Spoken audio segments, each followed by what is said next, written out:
end up doing 2-card money on them, and they absolutely love it. And it was really cool. I end up doing, what's it called? Like I'm looking around myself, and there's this really cool group of people, and this girl in the group. When you go into the ambitious card routine that I did on Michael, I actually meant to do it on whoever that girl was that actually pointed, or that when I was doing my, like, I think you're ambitious.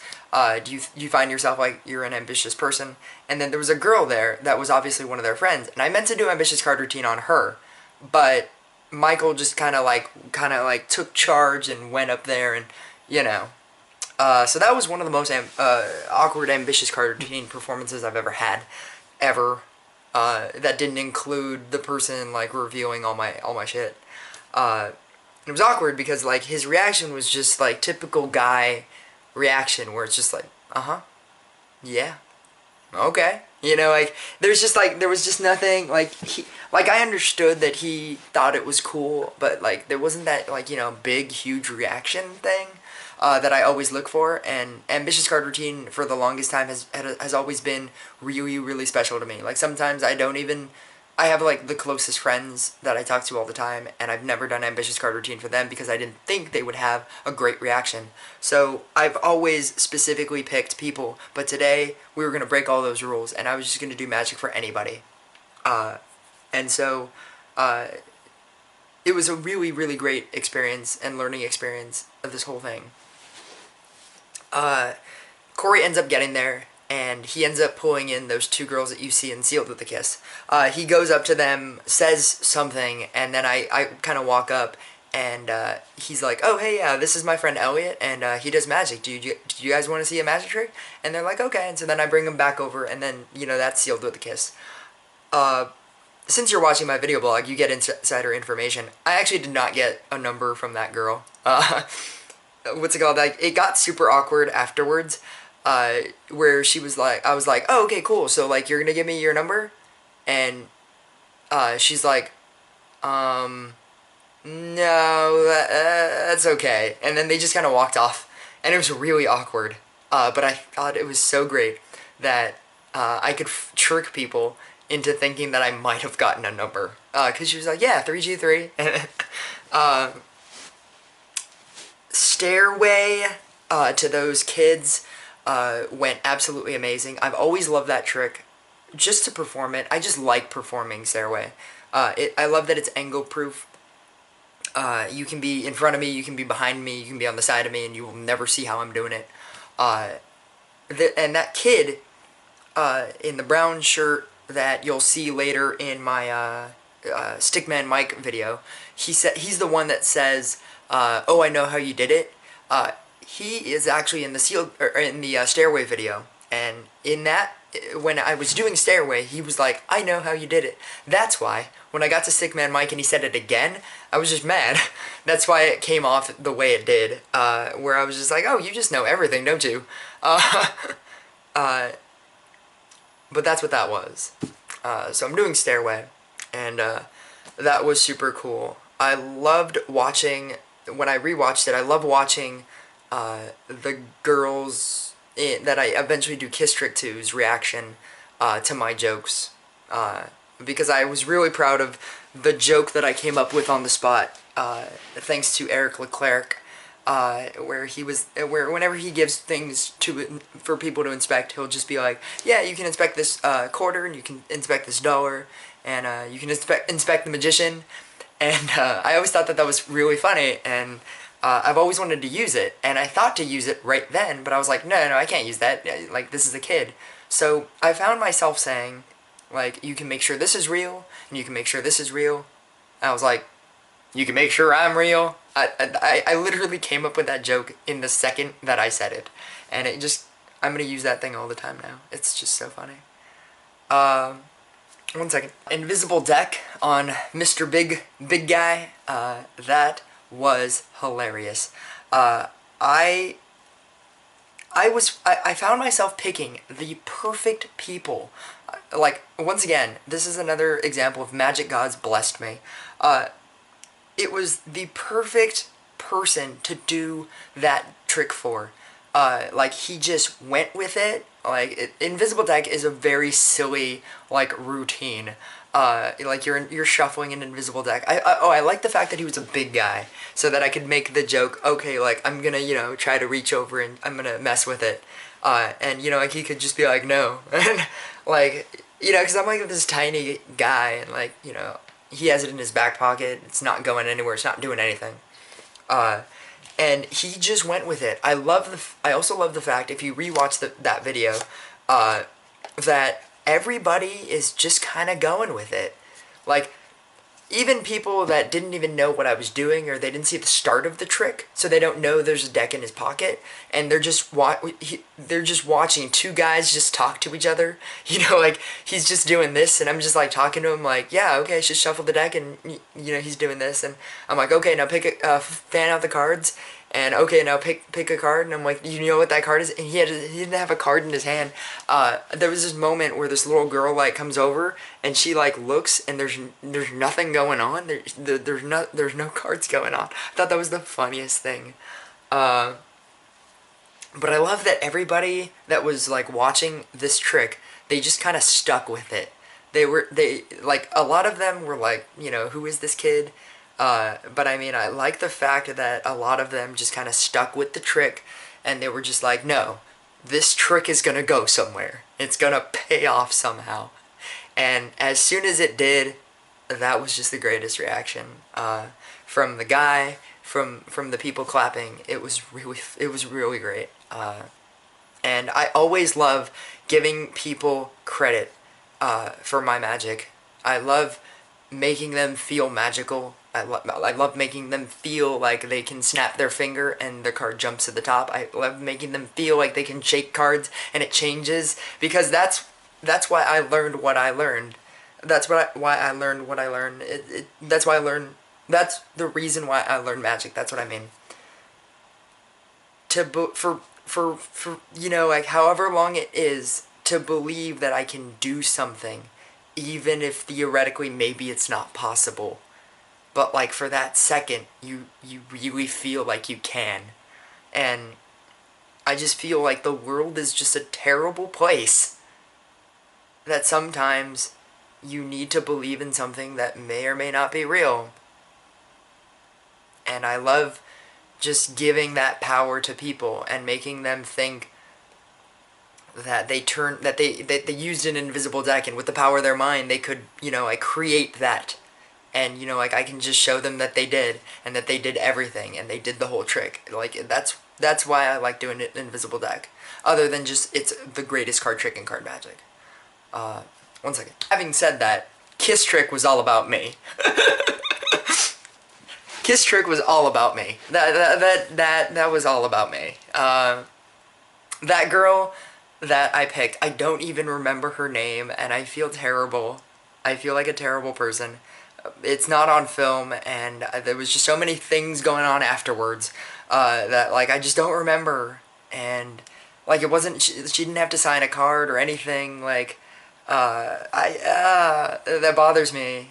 And, actually, it probably bothers me even more that I didn't get her number, or try to get her number, or anything. But she was just kind of, like, running off, like, right after that trick. That trick was great on a level that you will never understand, because the camera didn't catch that. I decided to reverse positions where she had her back towards the, nobody behind her thing. And I had my back towards everybody. Because that's where the secret move happens. And so, right before the trick, I was just like, alright, everybody here, you guys are all going to be in on this trick. Okay, cool. And so I just kind of had to trust that they weren't going to spoil my trick. You can actually see Asian guy in that video.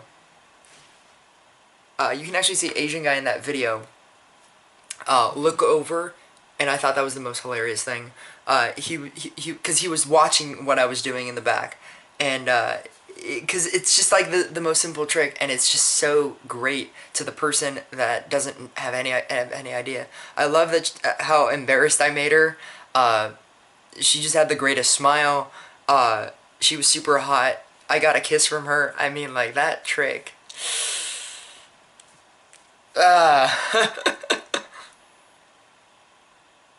That's why I do magic. That's the other reason why I do magic.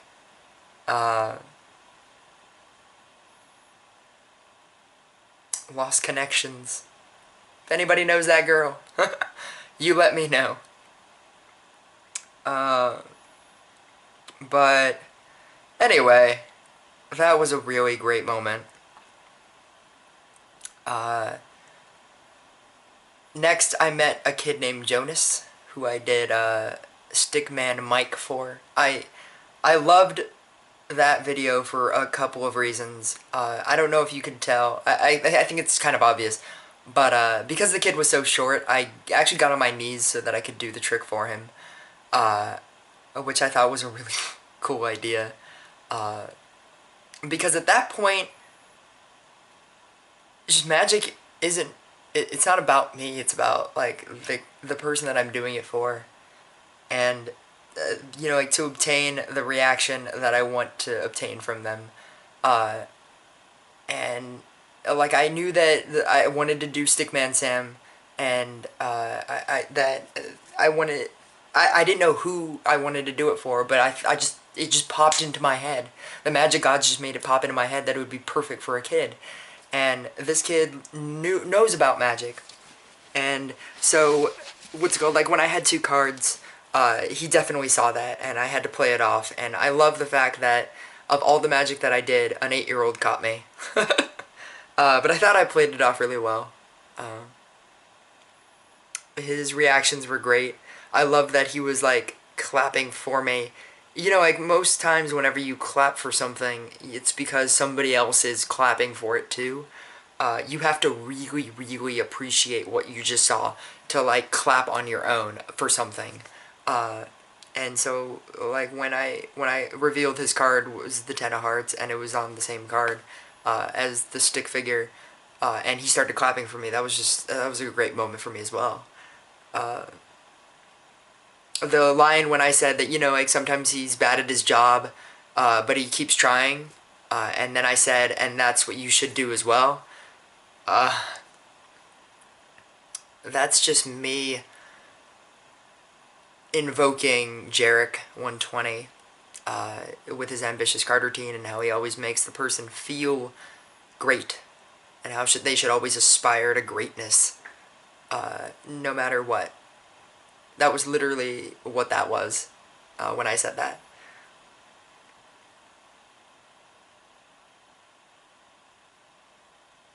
This is a really great birthday. We ended up going to Buca di Beppo, and we got the most amazing pictures. This was the group picture that we got. Hopefully you can see all of this. This is the one that I took with Candace, because he split us all up into couples, and this is just how the seating ended up going. And I loved that they black and whited this. I thought that was, like, the coolest thing. These, like, super high quality pictures.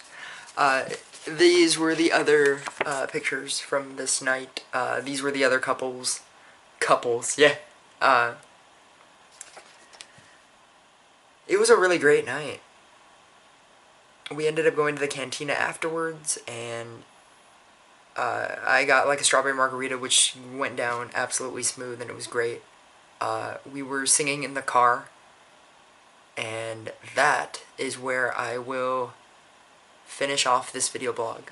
Just be 1 second. So, this video blog has gone on for way too long, but it was my birthday, so,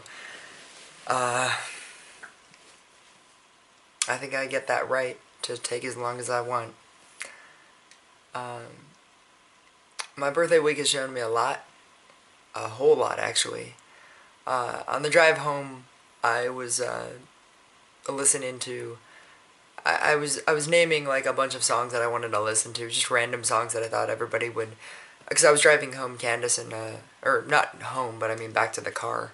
Because we just took one car to Universal, and then we drove back to the Paseo. Where everybody parked, because I didn't want everybody to pay like $20 for parking. That would be stupid. Anyway, so I just wanted to. I was playing songs, or I had Candace playing songs that I thought everybody would enjoy, or like we could sing back, and there was just random songs like "Under the Bridge" was really cool to sing with Corey. Uh, we are what is it?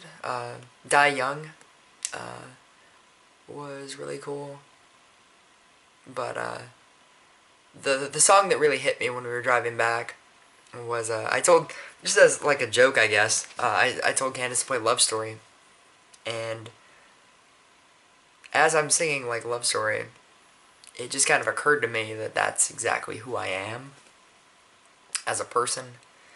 uh, I think Candace said it best when she said that I'm just in love with the idea of love.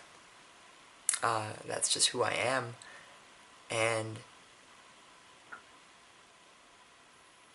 in Once Upon a Time, one of my favorite lines, and I have so many, was when Rumpelstiltskin is dying and he calls up Belle, who doesn't even know that she's Belle anymore, and that entire speech is just super great.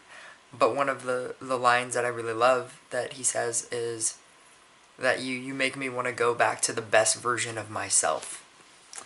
And I just thought that was a very eye-opening line, and it makes you think about yourself and what is the best version of yourself. If you watch my epic birthday magic video, that is the best version of myself. How I dealt with everybody in that video, that's the best version of myself. How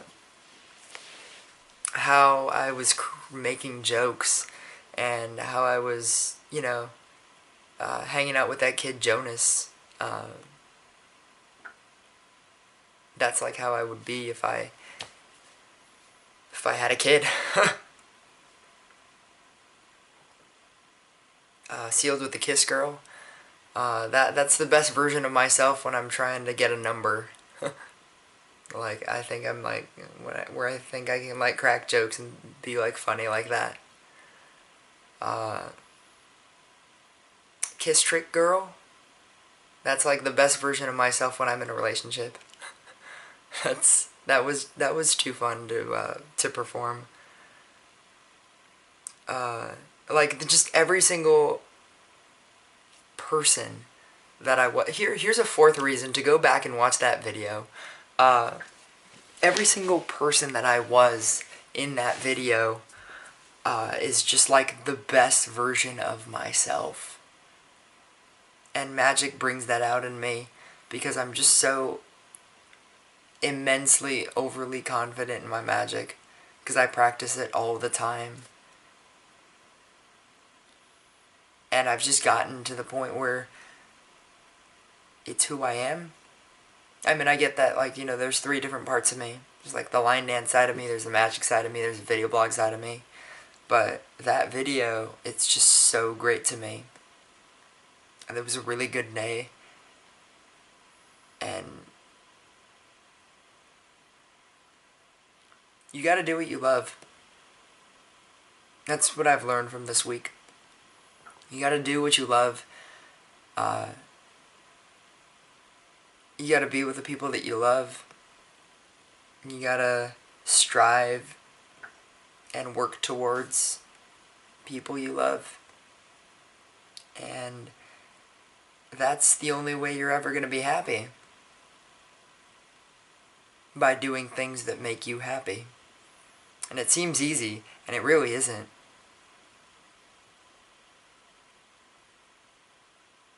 But I'm trying. And I mean, I might not have a girlfriend, and I might not be talking to any girls right now. But I think I'm a little bit better than last year. I'm doing better than last year. And that's something. I think that's all you really need.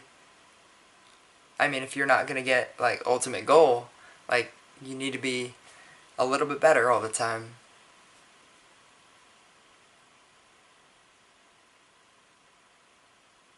And it's my goal for myself. To use everything that I've learned this week to realize things that don't make me happy and to stop doing them. Do things that make me happy because they make me happy.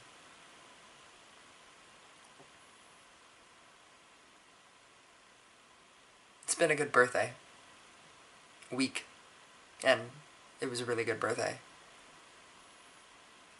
But I will see you guys, because this has gone on way too long, I will see you guys next video, which will probably be a line dance video, because I'm pretty sure all my line dance fans are all like, what the fuck is going on?